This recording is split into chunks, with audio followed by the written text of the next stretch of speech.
This question comes from Max, who asks, what if thunder wasn't just loud, but powerful enough to flatten entire cities?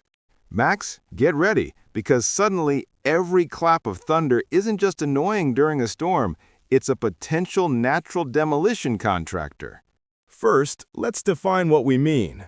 Normally, thunder is just the sound created by lightning rapidly heating the air to over 30,000 Kelvin, about 5 times hotter than the surface of the sun. This creates a shockwave we hear as thunder.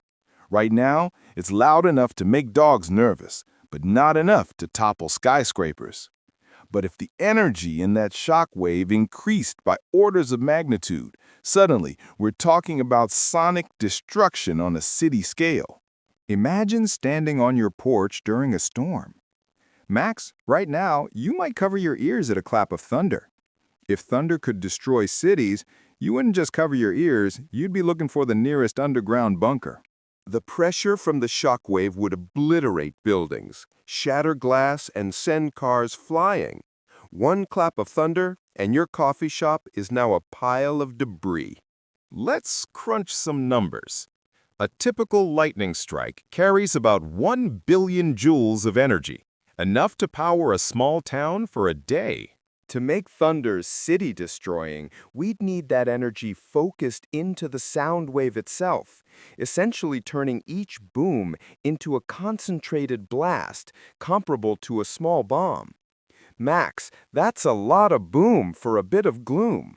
What about frequency? Thunder moves at the speed of sound, roughly 343 meters per second. To flatten the city, the wave would need to maintain structural coherence over kilometers. That means each clap of thunder would essentially be a rolling wall of compressed air, tearing through streets, bridges, and power lines. Max, your city skyline becomes a temporary abstract sculpture with all the pieces in the wrong place. Now consider the aftermath. If every storm could destroy urban areas, humans would adapt quickly. Or not. Storm warnings would become evacuation orders. Insurance companies? Bankrupt before the first storm hits. Architects would design buildings to withstand sonic tsunamis instead of earthquakes. Max, your typical Friday night could involve checking the weather app like it's a nuclear launch alert. There's also the ecological impact. Thunderstorms release nitrogen oxides, which fertilize ecosystems.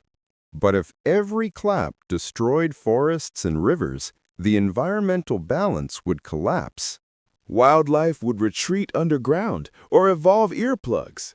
Max, evolution might finally catch up with the sound engineers of nature.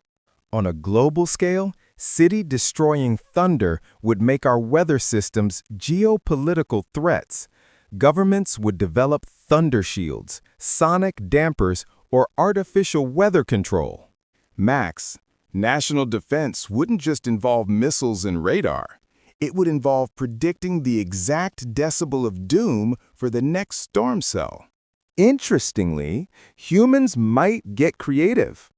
Tourism companies could sell safe thunder experiences, where you watch a mini-city get flattened inside a reinforced dome.